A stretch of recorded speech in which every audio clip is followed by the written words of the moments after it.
பெருவெல்லாம் மடக்கி 4 வரல நீட்டி இந்த மந்திரத்தை ஜெபிக்க வேண்டும்.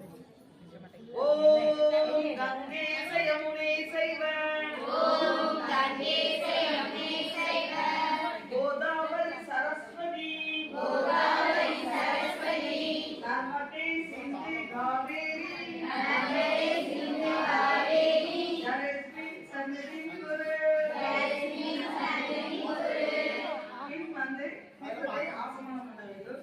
சிறிதளவு பருக வேண்டும். பின் சிறிது நீர் விட்டு கையை சுத்தம் செய்து ஒரு மலரை எடுத்து நீர்த்தத்தை நனைத்து குப்பம் மேலும்